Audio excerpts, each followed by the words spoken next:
everybody, and welcome back to another episode of From BA to Broadway. You know who it is. It's me, your host, Mr. Brennan Stefanik. I'm bringing you those general programming reminders. Folks, every Monday we are here with our main episodes, and every Friday we are here with our miniseries In the Spotlight. But that's enough about that. That's not why we're here today, folks. Today I am here with Broadway's very own Jessi Kirtley. Jessi, what is going on? Hi. It's going. Yeah. It's hot. It's summer in New York. It's a little too much right now. It's a little too much. But happy to be here. Yeah, for sure. Jessi, who the heck are you and what do you do? Hi, I am Jessi Kirtley. I am an understudy in Operation Mincemeat on Broadway. I graduated last year from Baldwin Wallace Conservatory of Music. Crazy. And I've been figuring out life as a young adult in New York City. No kidding. What a jump into it all. Good for you. Question 2 is usually how do we know each other, but we don't know each other at all, of course. So if you consent to it, I have the get to know you speed round. Yes, I'm going to please. hit you with a series of questions. I just want your gut instinct so I know who I'm talking to. Okay. We're going to get to the essence of who Jessi is as a person. Okay, are you ready for this? Yes. 60 seconds on the clock. It's right there, as you can see on the wall. Ready, set, go. Swimming underwater, goggles or no goggles? I can't swim at all. Oh my God. Okay, so probably neither. Horse or no horse? Probably horse. Okay, is a hot dog a sandwich? Oh, no. Good. Best mode of transportation? Walking. Pancakes or waffles? Depends. If there's chocolate chips involves pancakes. If there's not, waffles. Okay, Bigfoot, real or fake? Totally real. Okay, great. Best seat on an airplane? The window, but if you can afford it, then first class. Oh my God, maybe. yeah, of course. Well, best place to go in a mall? Oh, I love walking. I could just circle the hallways of a mall forever. Great. Do you say Reese's or Reese's? I say Reese's. Okay, front flip or back flip? I can't do either, but I wish I could backflip. Okay, great. There we go. That is it. I know exactly who you are. Perfect. I know what I'm working with here. Also, I think correct answers for pretty much every single one of those. Yeah. Can't swim though. I can't. I mean, there was a time I'm sure I could. Okay. But I haven't been in so long that I don't feel confident enough in my ability. Oh no. Okay. Keep her away from the water. God. Where are you from? I'm from Georgia. Okay. Yeah. Heard. Did you have like an artistic upbringing, like artistic area? Yeah. Actually, the high school musical theater scene in Georgia is kind of intense. Okay. It's really one of those interesting things where I went to the Jimmy Awards when I was of course. a junior in high school. Okay. Here we go. The famous, yes. Public school? Public school. Nice. Yeah, public school. I just did the after school musicals, and one year I ended up winning. I played Mary Poppins in Mary Poppins. Can't get away from the British stuff. You won the Jimmy Awards? I didn't win. I was a finalist. Okay. But we can say I won. Of course. You won to me. Okay, as far as I'm aware. When did theater start for you? How did it enter your life? How did all of that happen? It's so funny. My brother's going to love that he's getting credit for this. But he was in a production of Peter Pan when he was in elementary school. Classic. And I was 3, I think. But I went and I thought it was the best thing that has ever happened. And according to my parents, I came home and I was just singing the whole time. I have videos on my phone of me in Tinkerbell wings, standing on the fireplace, being okay, you have to watch now because I'm Iconic. singing. Yeah. And I listened to all these Broadway albums, and it's so funny. In these videos of me as a 3-year-old, I have this wide Broadway vibrato. Oh, it's crazy. A vocalist. It okay. Well, it's not. It's Of course. But couldn't let go of it since. Understood. So you just jumped right into it? Yeah, totally. Was it immediately in school or community theater or? I was lucky enough that, again, shout out Georgia Theater, that my elementary school, middle school, and high school had public after-school programs. Awesome. And so I never really attended a formal training type thing. But I just did shows every year. Heard. Yeah. That's awesome. Did you have theater classes in school? Was it that kind of Yeah, in middle and high school, there was like a general theater class, and That's I took awesome. those for sure. I would like get ahead on my other classes, try and take like math quicker so that I could take the theater classes. Were you an academic? Was that something that kind of just... Yeah. Okay. Oh, yeah. I mean, I was just a try-hard in every way, so I just... Understood. wanted to do the best. What was the role for you in high school? What was it? Mary Poppins, I guess? Yeah, it was. This is crazy Broadway connection, but our like rival high school, like the high school that we always went to, you know, the football games were against. Mackenzie Kurtz was playing Mary Poppins at the rival high school to my high school. No way. I think she was a senior, and I think I was about to be a freshman. And I watched her do it. Was so Mackenzie Kurtz is phenomenal. She's amazing.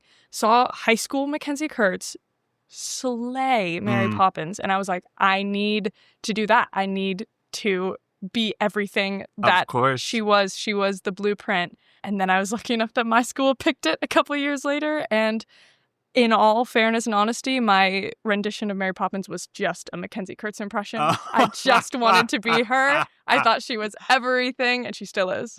That's so true. You know what? Yeah, shout out Mackenzie. Yes. That rocks. Oh, wow. The Jimmy Awards. What is that like as a young theatrical teen? It's crazy. I think it's become so much more of a thing now. It's like really crazy now. But my year was the year after Andrew Barth Feldman and Renee Rapp won. Okay. So it was like a big boom for the Jimmy Awards. And so I obviously was like, I have to do the best and get this award, and then I'll be on Broadway and all this stuff.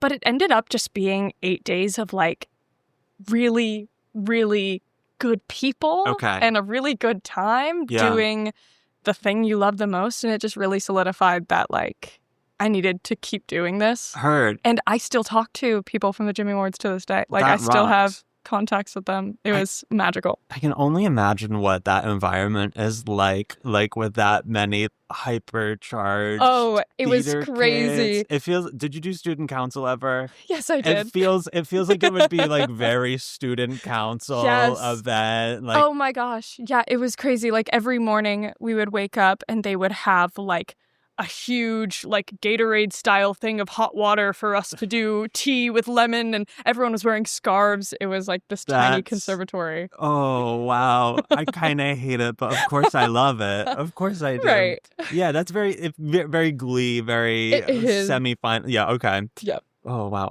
We didn't have like competitive theater or anything, but we were a big marching band school. So that was kind of like where all the hype came in that kind of regard. That's intense too. It is. It's very intense. It's a different kind of people, but I can only imagine what the overlap would be for sure. Yeah. Wow. Amazing. And then you went to college for theater. Yes. Yeah. Was there pressure to go to college? Did you feel like that was always kind of something that was going to happen? And did you know it was going to be for theater? No, not at all. Actually, I really didn't know that majoring in theater was a thing. Yeah. I kind of thought that these people who are on Broadway just were on Broadway. Like I didn't realize that it was a degree you could get until I kind of went to the Jimmys and met more people that were like, oh, well, these programs are good. And then you get really mixed into the college musical theater scene, which is its own huge thing. Yeah. So it kind of caught me by surprise, and I was like, well, this is the thing I like to do the most. This makes sense to be my major in college. I want to go to college. And so, I applied to a couple schools. How many is a couple? 3. Oh, okay. Whoa. Good for you. Well, I applied academically to more, just to make sure. But I only ended up auditioning for 3 schools. And I was lucky enough to get in and pursue what I wanted to do. Did you feel as though you had like guidance in terms of how to do the whole college audition situation? Yes. Actually, like, it's crazy that this Mary Poppins got all these things, but I actually got a scholarship for a college audition like prep course from that performance. And then I got some guidance for how to audition and what to audition with. Like, what are they teaching you in these prep courses? Because I've talked with like individual coaches on here before, but I've never heard of like the institutional, like this is how we're telling you how to do this kind of thing. Yeah, I mean, I think they mostly just help with material. I mean, to be fair, when you're in high school, you don't really know how to pick material for yourself. And you shouldn't. You should focus on being a kid. Of course. So they helped me pick material. And then I went to this little intensive where I got to like do mock auditions for a bunch of schools just to like get the audition bone going. And that was really helpful too. But yeah, it was mostly just picking material and showing up as yourself. But that's mostly what college is about too. Yeah, I mean, also, what does that mean when you're graduating high school? I know, you don't know who you are yet. Did you feel like you had any sort of sense of self or like an identity as a performer? Not in the slightest. Of course. I knew I liked singing, I knew I liked pretending, and that was all I could give you. What did you bring into those college auditions? What were your go-tos? I brought in, I don't know if you know this one, but it's I Will Prevail from Wonderland. I don't. Interesting. It's this high, belty, screechy, leading lady, like, power song. Okay. And if you don't know me, I'm 5'4", and I definitely come off much more of an ingenue, not really a villain character. Yeah. But I was singing that because I was like, I can sing it and I want to sing it. And so I was lucky enough to be accepted with the gall that I had. Wow. Okay, great.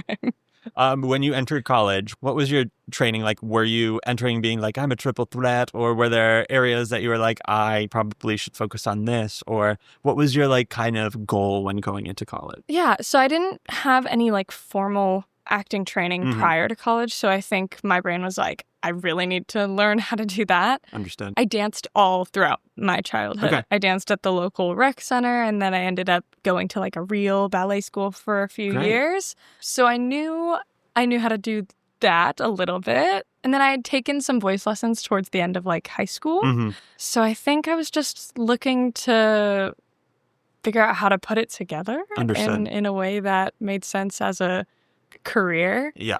But funny thing is that the Baldwin-Wallace program is a Bachelor of Music. Oh, okay. So we had a lot of like music theory and sight reading and courses like that, which was like invaluable. And I'm so glad I have like a really big music background now from that program. But yeah, that was kind of the surprise that I got from out of it, that I was like, oh, wait, I need to learn how to do this. Was that a world that you were like vibing with, like as an academic, then learning that there is? I was going to say that feels like having a statistical, like formulaic way to kind of look at this must be very interesting. Yes. It absolutely helped me tap into like, you know, if I can read music faster, I can learn an audition faster. Yeah. If I can learn the audition faster, I can practice it more. And then that helped ease my brain. Understood. Yeah. Did you find that you like in the college program were falling into some kind of type? Like were you getting kind of pushed towards one kind of path in terms of performance? Not necessarily. I'm really lucky in that. I talked to my friends and colleagues who went to different schools, went to the same school as me, all that stuff. And I was really, really lucky to have been given a really wide range of opportunities. A bunch of different roles, and I also like did like summer stocks and stuff like that to try and just learn more about what I'm getting into. What is the summer stock experience like for a college student? Because I have worked at theaters where there are like college interns and stuff, but I've never like gotten to hear what the real like I'm actually working doing the thing and then going back to school. Yeah, it's crazy. It's crazy. I went to a summer stock called Forestburg Theater. It was crazy. It was amazing. I still talk to those people every single day. Amazing. It is a bond that we will never break. Nice. But it is crazy because I remember booking it feeling this huge sense of like affirmation, like, oh, someone's gonna pay me to do theater and sing and dance. And then I got there and it was really hard, like to keep up with the schedules and to take care of yourself. It's wildly difficult. And I actually came back with a vocal injury, which was really difficult to deal with, especially going back to school, being like, how am I going to train? I'm working through something with my health that I can't control right now. But then I went back to school and I was like, actually, this was the perfect time for this to happen because there were lots of resources at school. My professors, I was like, I can't do any shows or I can't do any singing for the first like 6 weeks. And they were like, you're cool. This is what it's about. It's about learning. And the Baldwin-Wallace had a vocal clinic on campus. And so I did some therapy for the first 6 weeks and was able to nurse myself back to health with the help of them. But I'm really glad it happened because I found out where that limit is and how important it is to take care of yourself. Yep. You're not invincible, no matter how much your schedule says you are. Of course. Listen, that's how it goes. It really is a grind. And also, you don't know where that limit is, unfortunately, until you either get really close to it or you push right past it. And usually the line is so fine that, you learn the hard way. Mm-hmm. That's cool, though, that your school had like resources like that. Was it like, what's it called? Not nurse, but what is it called in college? Why can't I think of it?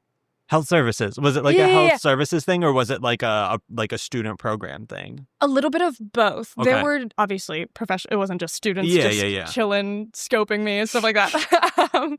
But there were some students like in the room. Yeah. But I was always like being scoped or like tested by professionals. So it was a good experience. That's really cool. All around. Yeah. Rock and roll. Yeah. Once you kind of found yourself in the swing of things, did you start to find that did you have like your lightning in a bottle, like the thing that you were like really, really good at, or like kind of set you apart from the rest? That's an interesting question. The answer can be no, Well, I think the fun thing about theater, and especially going to a school with wildly talented individuals like my class, is some of the most talented, amazing performers I have ever, and I think will ever meet, is that like, I don't think there was one thing I did or do better than anybody else. I think it's just me. Understood. And I think that we all left school realizing that it is just you. It's the way that you put yourself together is the thing that you do best. Heard. Because if you try and say, I'm the best singer, I'm the best dancer, I'm the best at being an ingenue, I'm the best at telling jokes, you're going to drive yourself nuts trying to hedge your way to the front of the line there. But once you realize that, like, I am really unique because I have this fun mesh of things, then there's, like, a little bit of ease that you can go through this crazy rejection-filled career. Of course. Of course. But, yeah, I think the thing that I found out was that I'm the only person that's me right now. Yeah. And I'm not going to be the best singer that there has ever been on Broadway. I'm not going to be the best actress. And I'm certainly not going to be the best dancer. Yeah. But that's okay. And the way that I put things together is fun for some people. Yeah. Listen, once you kind of realize those things and like are okay with it, the doors are wide open. You know, like I will always be the first to say, I don't have to be the most talented person in the room. If you want to cast me because you like my vibes and you just want me in the room, great. I'm totally happy about that. I love that, actually. It's very reaffirming. Yeah. But yeah, I mean, it is something that is not easy to come to terms with, It's so tricky because you get rejection and then sometimes they'll give feedback like, oh, her voice wasn't quite strong enough. Her look wasn't quite right. And that stuff can really get to you because you think, oh, I need to fix. I need to fix whatever that is.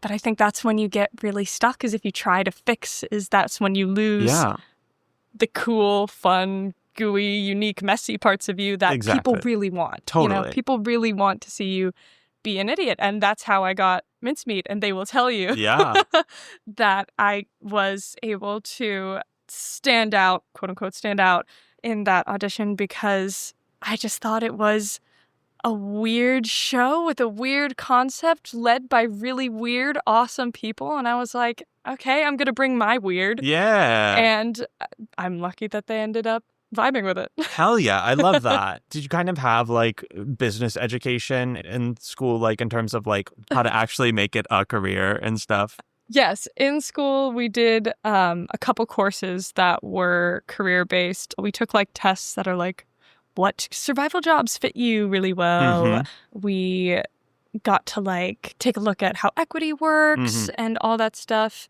But honestly, like you can learn all of that stuff. Once you try and put it in practice is the real test. Yeah. Once you're actually managing your bills, your day job, your union stuff, then you really are like, oh, okay, now I understand. For sure. Was New York always part of the plan? Like, did you know that was going to be the next step? Yeah. Once I graduated, I was like, all right, I've put in the work. I'm going to move. I'm going to try this. Yeah. I've too much sunk cost Understood. to just let this dream pass by. Yeah. So I saved up some money, which is very important. You must save up. You have to. Money. Yeah. And then I was like, I'm just going to try it for at least a year. Mm-hmm. And even if I hadn't booked Mincemeat, even if I hadn't booked anything or gotten feedback, I would still be here because I know that, like, this is absolutely what I need to be doing with my life right now. Totally. So... Did you have an agent when you were entering the city in the real world of everything? Yeah. BW does a showcase. Okay. And so in April of 2024, we showcased for a bunch of agents and managers, and we were able to get matched up. Heard. And I have a wonderful agency and a wonderful manager. Nice. And they're great. Rock and roll. So, I mean, you had done summer stock before. So, like, was that open call situation or EPA situation? Oh, this is even luckier. They auditioned straight out of BW. Oh, my God. I know. Crazy. Okay. I know it was great. But a whole host of summer theaters would come to BW every year to audition the, like, sophomore and junior classes. And I was lucky enough that Forsberg came. That rocks. And I got to go. Yeah. Nice. So when you got here, like, what was the beginning of that? Like, what was you hitting the pavement, running in terms of the career and also the trying to get acclimated to the city and all of that jazz? Oh, it was crazy. For the first, month, I'm pretty sure I woke up every morning at 6 a.m. because I could not sleep. I could not adjust. I grew up in a small town, and BW is in a very small town in Ohio. And I was really struggling to sleep. I was really struggling to get some sense of a routine because I didn't have a job yet, and I knew I needed one. And so I was waking up in the mornings, printing out resumes and going into restaurants and places and handing resumes and trying desperately to find a way to make money. I ended up with I say 3.5, but 4 day jobs before Mincemeat because you just need to work. Yeah. And I was working at this children's event center that was really fun and awesome. Growing up, I used to always substitute at the local daycare. Okay. So I love working with kids. Yeah. I think it's one of the best things you can do with your time. So I worked there. I was doing some personal assistant work remotely. And then I was bartending at an off-Broadway theater. Okay. That was great too, to make those connections. And then I was just about to start being on the roster to substitute teach at another daycare around here.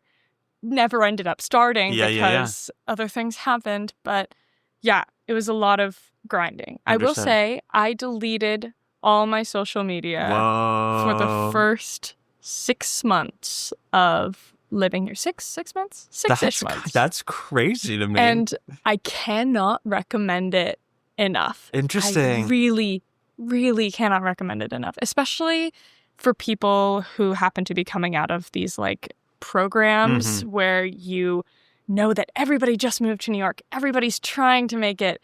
And so you open up your phone and so-and-so booked this, so-and-so booked that. Okay. And it can get to you. And so I was like, you know what? I'm just going to do me. I'm just going to focus on what I have going on. Wow, okay. And not worry because it can be really hard. Yeah. So I deleted it for the first 6-ish months, and it was probably the best decision I made in this transition period. Did you have a moment pre-Mincemeat where you kind of had that moment where you're like, okay, wait, no, I belong here in New York. This is my place.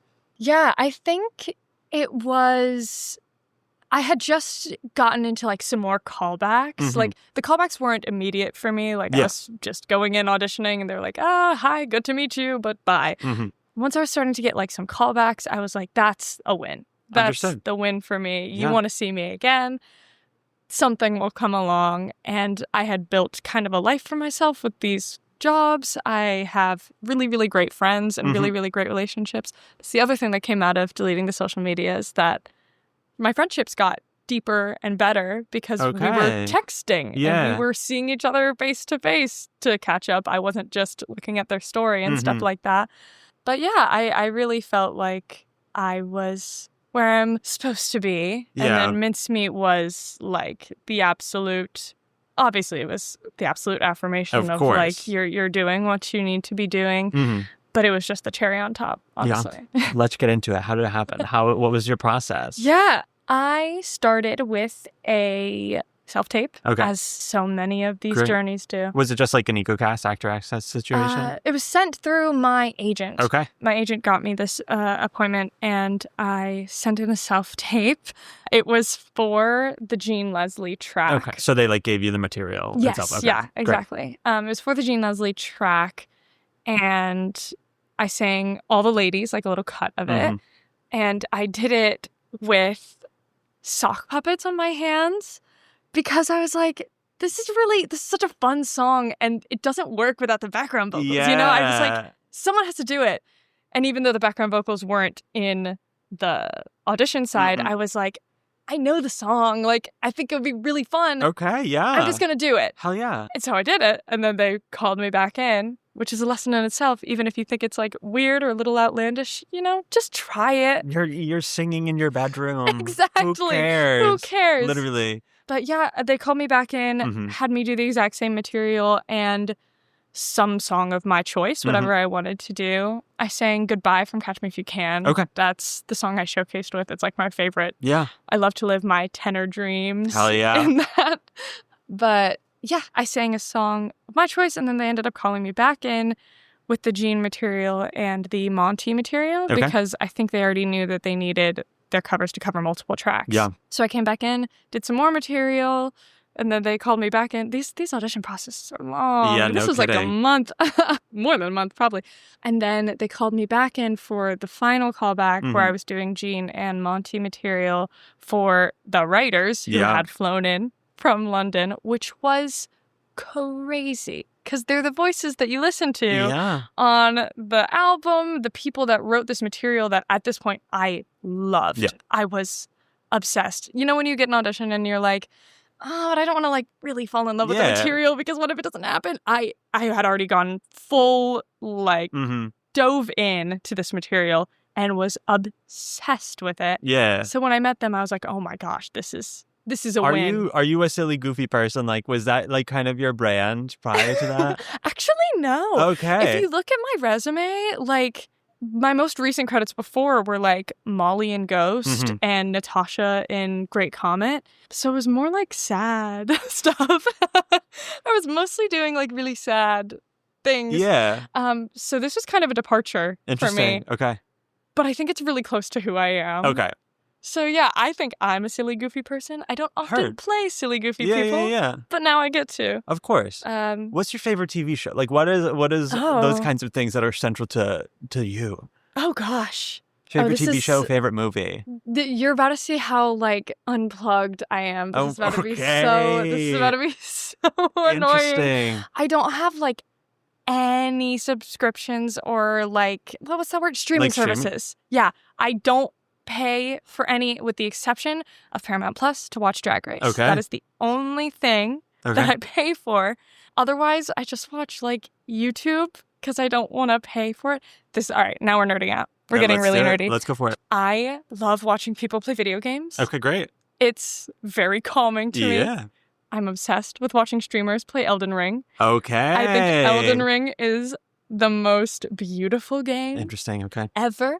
I haven't started it yet. It's sitting on my shelf out there with the rest of my games. If you stream, then I'll watch. Okay, great. Because I don't play. Yeah. That's what's crazy though, is I know everything about these games because I love watching people play them. And when they talk about like, oh, I'm just gonna increase this stat so that I can one-shot this guy. I'm like, yeah, absolutely. I do not play. Okay, wow. Do you have any desire to play? No. Not at all. I just I love watching that. people play video games. Okay. It's amazing. And they talk and I'm like, great, this is wonderful. I was literally doing it like on the train on my way here. Amazing. So I just watch streamers play video games. That's very fantasy heavy too. Are you a fantasy person? Not really. You are such a contradiction. My goodness. I mean, I think I get my fantasy in my job. Okay. Yeah. You know? I would love to go to like a Renaissance fair or something, though. Okay. I that's definitely on the bucket list, and I think once I do, I'm gonna have to go to everyone. Interesting. Have you ever played Dungeons & Dragons before? No, but listen, I watch people play it, though. Yep. And my boyfriend plays Dungeons & Dragons, and he has a great time with it, but I love everything about it. I just don't play. I just watch people play because I'm like, wow, very cool. But back when I did watch more TV, I was a big, like, That 70s Show person. Okay, there we go. I think I watched That 70s Show for like 8 or 9 times. And The Office and Friends and all of those things, like comfort sitcoms that are just fun to listen to. For sure. Yeah, I love a lot of stuff like that. Heard. Yeah. Okay. I mean, especially with like The Office and stuff. I think The Office is like peak comedy. Like I truly regard that. That's my favorite TV show of all time, but I truly regard that as like the most brilliant level of comedy. And I know that so many people hate it, and I don't care one single bit. People only hate it because it's popular, not because it's not good. Also because they're not silly in that way. They aren't. They're they aren't too silly. restricted and inhibited by themselves. Ugh. Yeah, absolutely. Anywho, I digress. So you get cast in this show, this very specifically British farcical comedy. Yes. As an American. Yes. You are an other. What is that like, entering that kind of space? Oh my gosh. Well, we rehearsed in London. Oh my God. Shit. Which is crazy. Yeah. It was my first time ever leaving the country. So we rehearsed in London for like 3-4 weeks. Yeah. Which was magical. Yeah. Like, you get to go there, you're going there for work, and you get a day off to like explore, working with the writers and the cast, and then also just being surrounded by British people. I was like, all right, taking notes for my accent all the time. So we rehearsed in London, and we also got to see the show because it has a West End production running right now, which was very surreal to watch that show in the West End, knowing that I would be a part of the transfer. And then we did a really fun like photo shoot, which was like crazy. It's really crazy the way that Mincemeat specifically celebrates its understudies. Yeah. How many are there? How many of you are there? There's 5 of us. Okay. Yeah. So we each primarily cover one of the tracks, but we all cover multiple. Understood. So when you were rehearsing, were you rehearsing with the other understudies, or was it full cast immersion back and forth?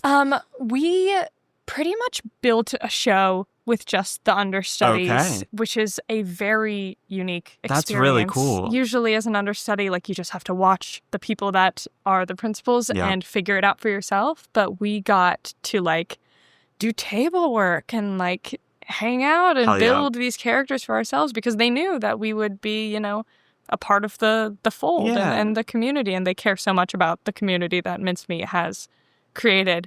So yeah, it's lush for an understudy experience. We got a lot of care and attention. That's awesome. Yeah. That really makes me happy because it is one of those things where like understudies are truly running the world in this industry right now. Yeah. And like, especially with a 5-person show like that, like it has to be a tight-knit group of people, which is also like, I mean, if the writers are also there during the casting process, it's also like, okay, who are we going to actually be working with? Too? I'm sure they were gotta do a vibe check here. Exactly. They're like, who can we hang with for, you know, this contract? So. And you passed it. Yes. That's kind of crazy to think about. That is. Yeah. Also, like right out of college. Are you the youngest person in the cast? Yeah. Okay. By about 10 years, but don't tell them that I said that. Oh my God. 10 years. They'll be so mad. Do they don't know? No, they know. Yeah, I know. What is that like? So, again, I'm so lucky to be there. And like, I get to look up to my coworkers in a way who have built careers like the one I want, you know? And just, even when it's something as simple as like, oh, well, Jessi, you've got to get an outfit for opening night. And I'm like, oh, I'll just wear something. They're like, no, Jessi, people will be taking photos. You need to go get yourself a nice outfit. Oh my God. And I'm like, oh, okay, I understand now. Even just talking me through like the little things that you don't realize until you get into the business. And they have all been so like wildly warm and amazing. Me and Amanda Jill Robinson our 2 Broadway debuts amongst the understudies. The other 3 had been on Broadway previously. Mm-hmm. So we both have kind of just been watching, you know, I don't know, we kind of look up to our other coworkers being like, wow, you've done this before. Of course. We want to do this again. So yeah. How about the accent work? What was, I feel like that must be so much pressure. It's so much pressure, especially when we were in London and the entire room is British people. Yeah. And I'm like, well, this is what I think you sound like. This is your culture. Let me know if it's wrong. We also had a dialect coach as well. Again, we were so taken care of as understudies. And we still can contact her if, like, tomorrow I go on and feel like, I feel like I said a word that doesn't make sense. We can set up a meeting with her to be like, hey, I need a little bit of help.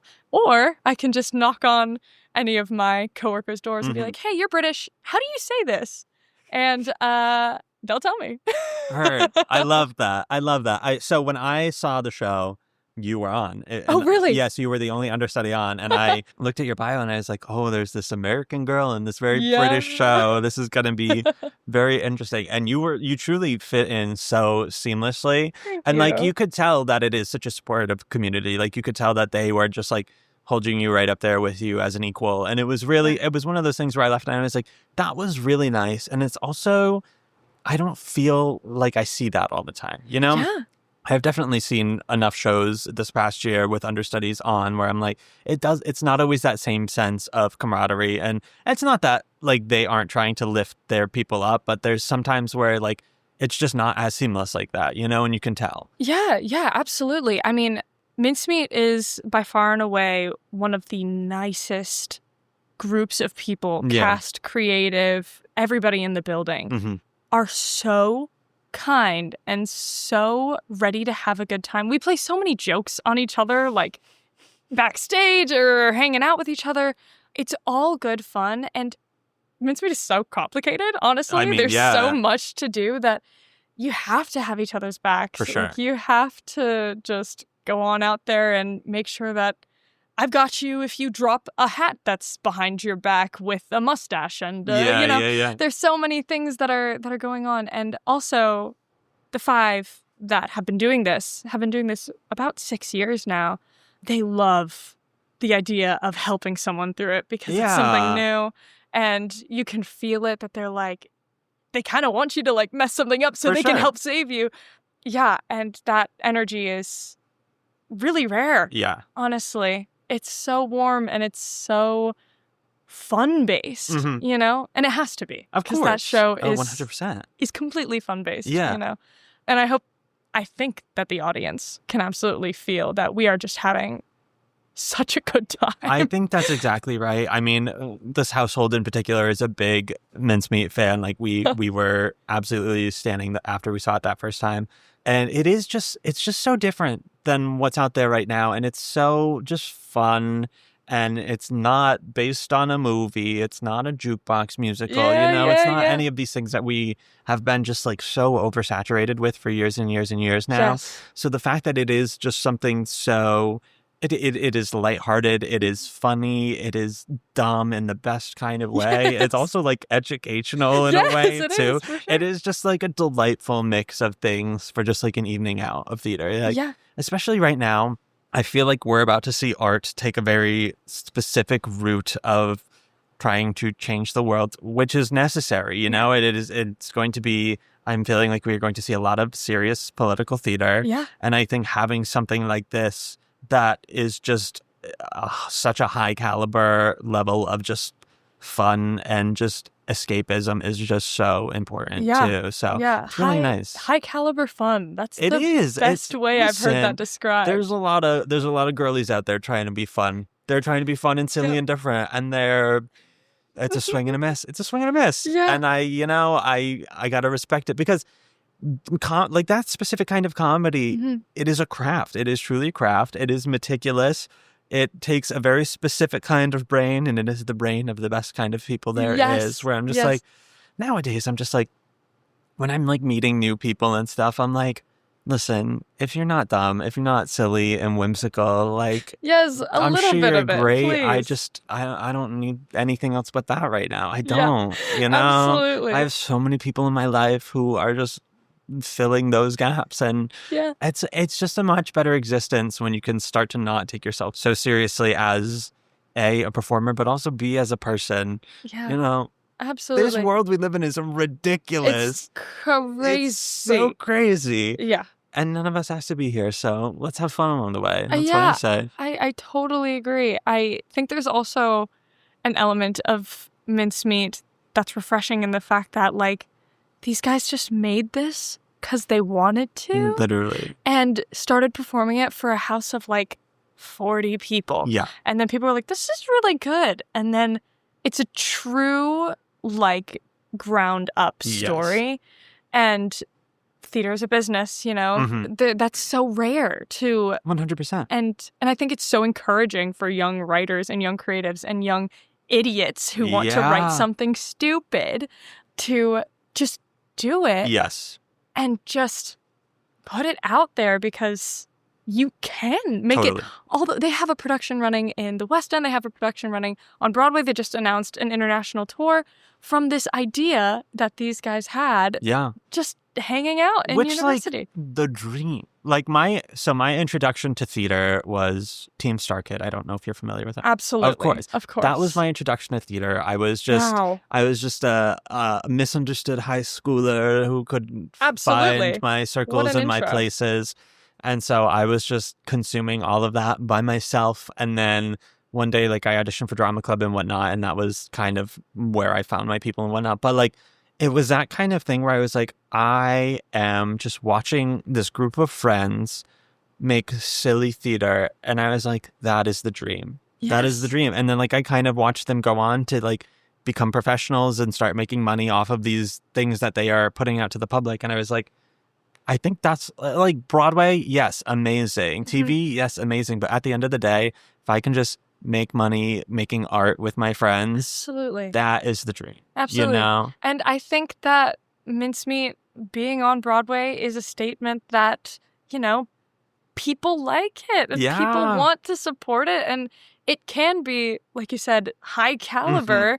And fun. Also that, yeah. Also, like, quite frankly, like, we live in a Lin-Manuel Miranda world where it's just like, you know what, that man keeps casting his friends for a reason. And it's because not only does he know they're going to deliver excellence, but when you're working with a group of just buddies, it is just so uninhibited. Like, it is the recipe for success in the best way, you know? So absolutely. I think that shows so highly through your show. And it is just, it's one of those things that makes me really happy where I'm like, okay, even like on the highest commercial level of what theater is, can we have our friends making theater together? Yes. You know, that makes me just so over the moon. And I'm like, that's what I want to do. You know, yes. That is, I feel like that is all the media I consume nowadays are like these niche little networks that are people just making comedy and art and improv with their friends. And I'm like, that is the dream. Totally. Yeah. Absolutely. Yeah. What has been the most surreal moment of all of this for you? The Tony Awards. The Tony Awards, absolutely. It was absolutely unreal. And I have to brag on my cast and talk about how warm and lovely and wonderful they are.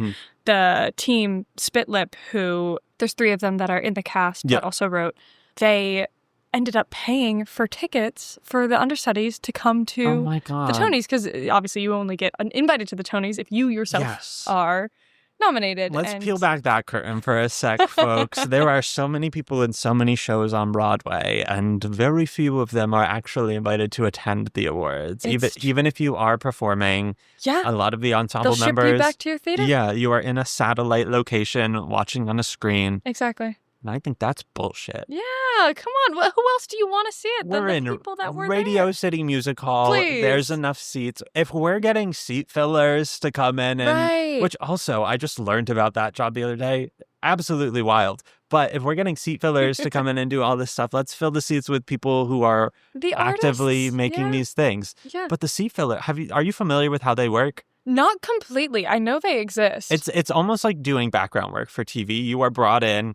And it's like, okay, this person has to get up because they have to go change to be on stage. You're going to sit in their seat just next to their significant other until they get back. Yeah. In which case you're going to get up, you're going to stand over to the side or in the back. And then when the next seat opens that we need to fill, we're going to pull someone, we're going to put it there. So they are just constantly getting up and switching seats for all of these people, which that just seems like a lot of work. But also I'm like, kind of cool.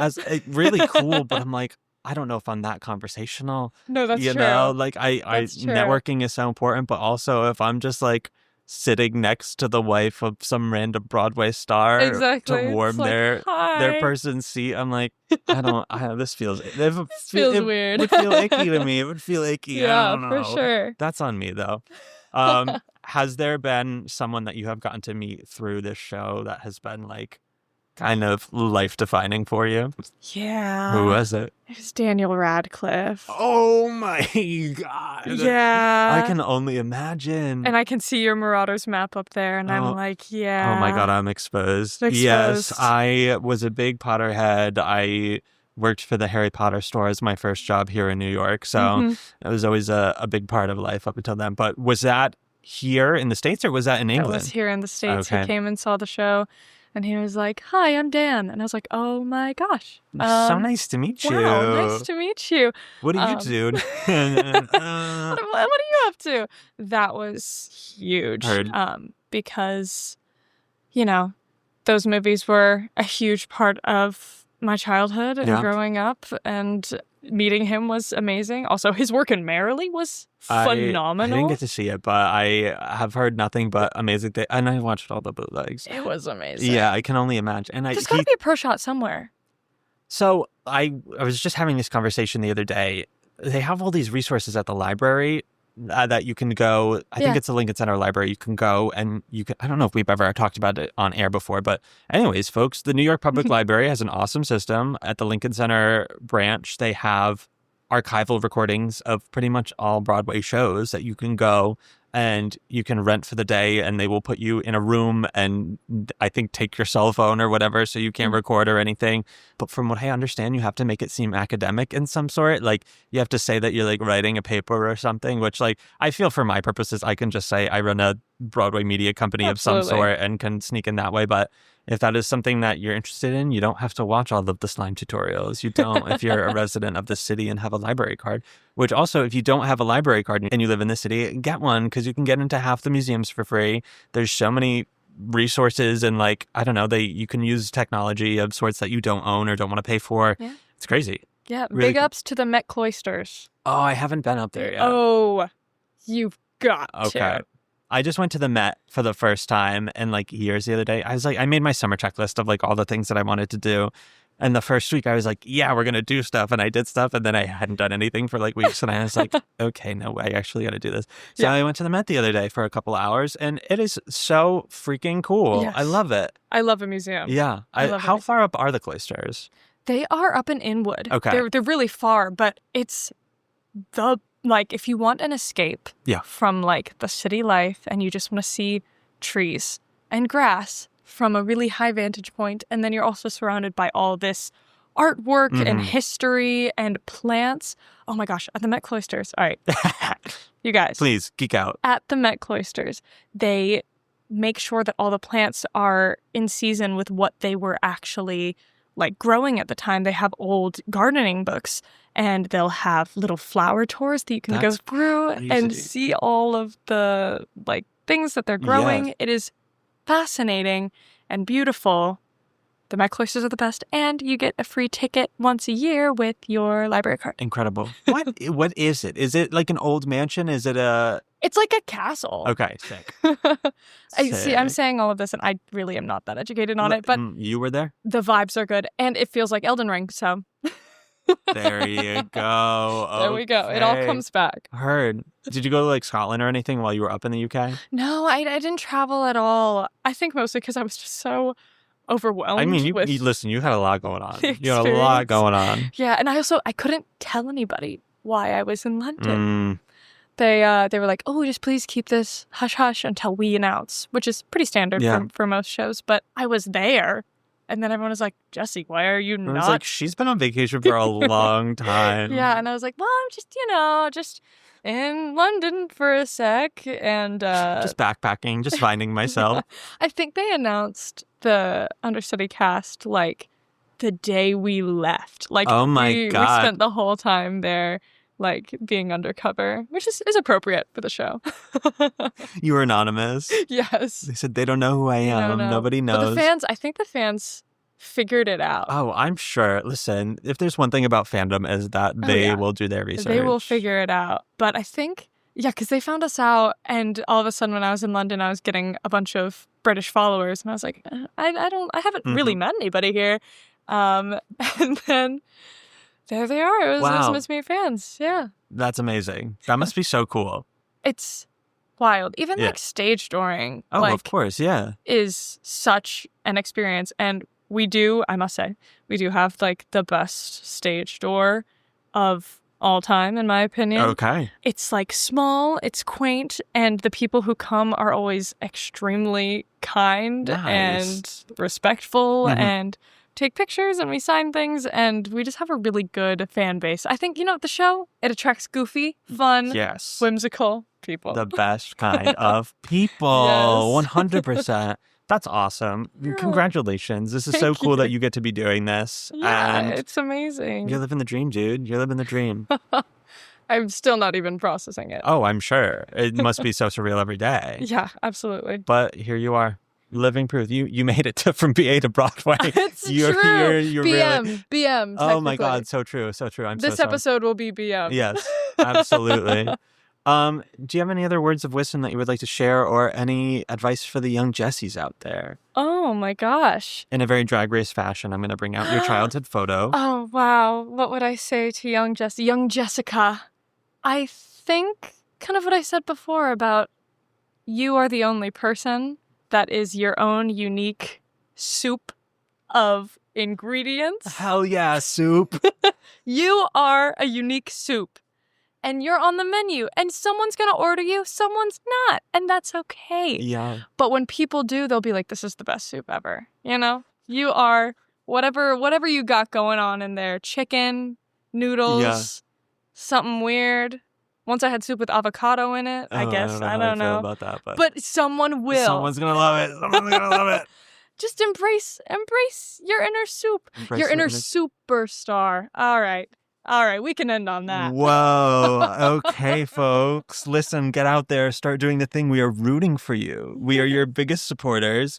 And you can be our biggest supporters by finding us on Patreon. That is patreon.com/BA to Broadway. Your normal disclaimer, we are not gatekeeping any vital information on there. That is just for fun, silly bonus content, silly stories that have no educational value whatsoever with the fools that I get to join me on this show. As always, you can find us on most social media platforms at BA to Broadway. Jessi, where can folks find you if you would like to be found? Yeah, absolutely. You can find me on Instagram at JMKirt. That's JMKIRT. Hell yeah. Yeah. Jessi, you're welcome back here literally anytime. Oh my God, thank you. This was so much fun. Yeah, and until that next time, folks, bye. From BA to Broadway is created, produced, and edited by Brennan Stefanik, music by Dylan Kaufman, and cover art by Jordan Vongsithi.